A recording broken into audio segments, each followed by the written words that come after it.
This is Jonathan Agger, Fit for Pro Boxing Fans, joined by the W.A.D.E Concept back in the UK for another one of these Misfits influencer shows. Would I describe you as rising combat sports commentator? How would you describe yourself? I think so. I mean, I don't know about rising, because humbly I would say there's a lot of guys ahead of me in this scene, but I appreciate all opportunities. I would say I'm a guy that wants to just be a part of it in any way I can. Just for context, just tell the viewers how you actually, got into this, and because to get from building your own channel, obviously you're up there with W.A.D.E Oladipo's doing great things on his channel, and then he got onto DAZN and TalkSport. Has it been a similar rise for you, would you say? Yeah, I mean, I don't know about as far as similar to W.A.D.E, that's another guy I look up to. I'm super blessed. That's my brother, man. I love working with him. But yeah, I got into this scene back in 2017. Started that channel, had that same subscriber. I had about 300 subscribers on that channel for 3 years. I was doing UFC commentary in my room for 7-8 hours every Saturday. We do 2 live streams a week as like breakdowns it was all MMA. I love MMA. That's my first love. And then I saw YouTube boxing, and I was like, people are making fun of this thing, but there's something here. The guys are taking it seriously, at least some of them. And I wanted to give a more serious professional look at those guys, and that's what I did. And is this what you're doing full time now? Yeah, I'm full time on YouTube. I haven't been posting as much this week because I'm dealing with some health stuff, but we're about to go and interview Jay, I think. So there's an exclusive for you. We're going to interview Jay, post that probably tonight or tomorrow, and we might do the face-to-face with Ryan and Slim, maybe. Well, 2 men I'm not sure you're going to get together, Tom Zanetti and Jaden King. What on earth did you think happened up there? This is what I knew this, but I didn't know it was done like in jest or in malice. Jaden, had said some stuff about Tom's family, and I guess that had gone out on social media, and Tom had taken some exception. These two guys I don't think know each other very well, but last minute opponent, you say something like that, you're definitely going to get a reaction. And then it popped off kind of all here. They hadn't seen each other until today, and I wasn't expecting it, but I don't think anybody was, and they scrapped it out. I think they even threw some punches. I don't think anything landed, but it's going on Saturday, so there you go.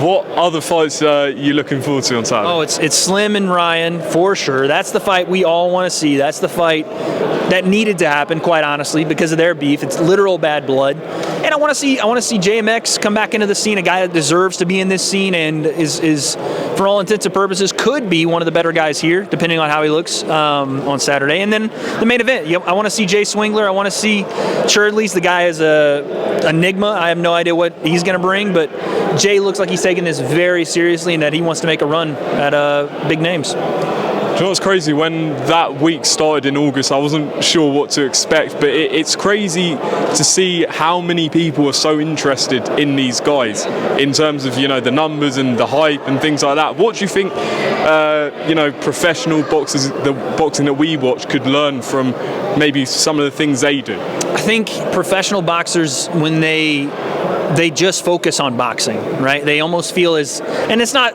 wrong, right? You feel that you have arrived by boxing, and that is what you do. That is what you're best at, so that's what you put all your energy into. If you wanted to learn something as a professional boxer, look at the guys like a Jake Paul, look at the guys like a Logan Paul. They not only arrive by boxing, but they've built an audience separately that they can also tap into when they need to come out and box. They're not just here for the sport. They're here to entertain. They're here to bring something new to the scene. And I think when you look at guys like Anthony Joshua, who he's a heavyweight that draws. When you look at Tyson, heavyweight that draws. Canelo. But outside of that, there's not anybody that's just going to sell by having an undefeated record. There's not a lot of guys.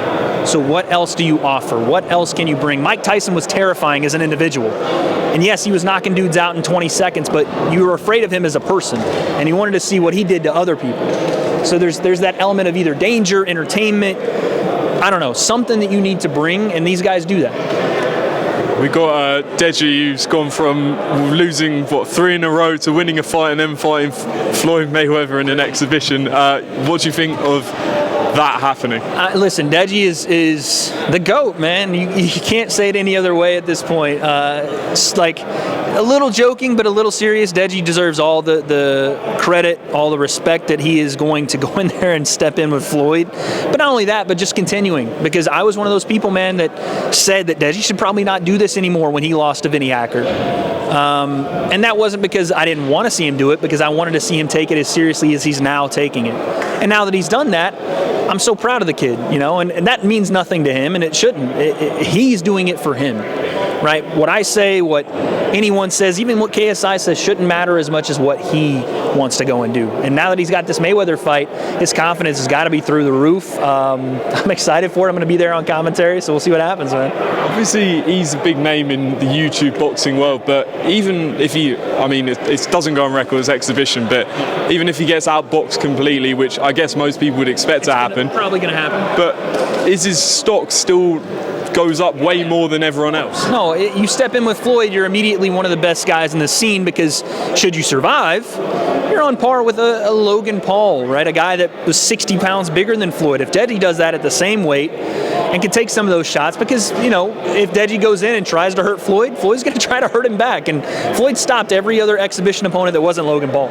So if Deji comes out of there relatively unscathed, I don't know if that's going to happen, but if he does, then immediately his stock rises for stepping in at all. So the fights like Jay, the fights like Slim, whoever he wants, really, at that time he can take those fights and still be the man. So yeah.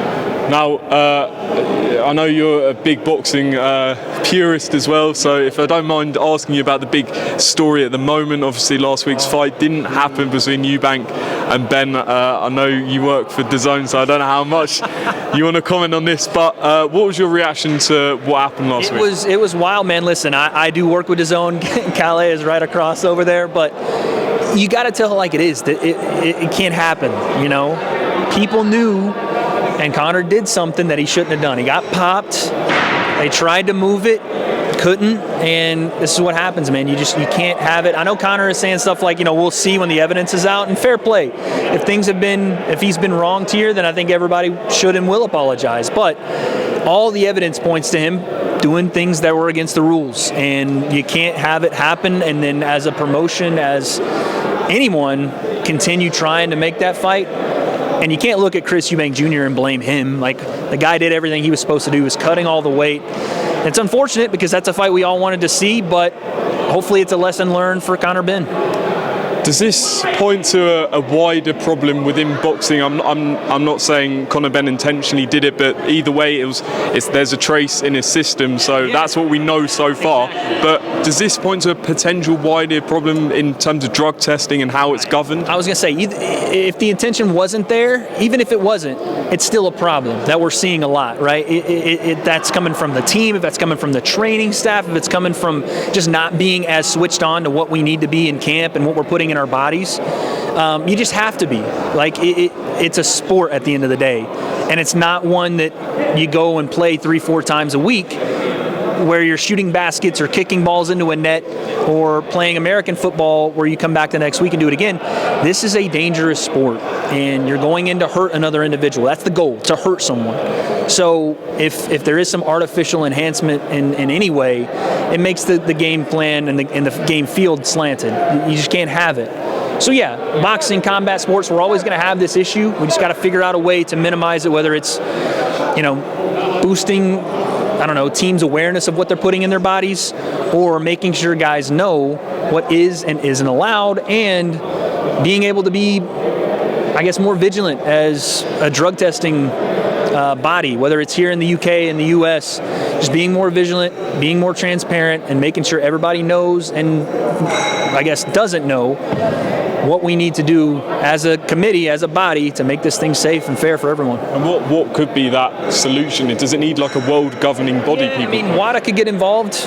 It's going to cost a lot of money, and promoters and other commissions are not going to want to do it. But right now, VADA is who we have, the Volunteer Anti-Doping Agency. Doesn't really apply when guys just don't want to do it. But it needs to have some sort of sanctioning body. In the U.S., we have USADA with, a lot of I mean, they're with the UFC. That's their company. And even then, you get some eyebrows raised, like what's happening here. But I don't know who it's going to be, but we need a consistent testing body for everyone. It's not an opt-in, opt-out. We need everyone on the same page, different commissions, different countries, everybody across the board under one testing body so we all know the rules and what can and can't happen. Just finally on this, obviously Conor Benn isn't the first and Won't be the last. Exactly, that has tested positive for a banned substance. Why is the reaction to this, in your opinion, been? I mean, it seems like it's bigger than any other one we've seen previously. Am I right in saying that? Yeah, I would think so. I mean, even Canelo didn't get this kind of reaction, and it's Canelo, right? That's why people are like, oh, tainted beef, it's okay. I mean, fair. If everything's fair, Tyson Fury should have got this reaction. Canelo should have got this reaction. We can go down the list of names that should have got this reaction. For Conor, I felt like, I don't know, it's tough. Maybe because of the way it came out. There was almost like a level of deceit, maybe, that people were seeing, and that's why the reaction is the way it is. But either way, that's, again, you could say that for Canelo. You could say it for Tyson. There's always, if you get popped and you don't want to say it and it comes out in a different manner, whether it's through journalism or everybody else, people should have that same energy. We just can't allow stuff like that to happen in the sport. Like I said, if Conor comes out and proves his innocence, then everybody should eat those words. But as of right now, the evidence is there. So the reaction was a little different than what we've seen, but it's probably the right reaction for everyone. Shouldn't happen. And if he is guilty and the facts come out, what should be the punishment? I mean, obviously suspension, for how long? Don't know. That's the hard part, is we just don't have any.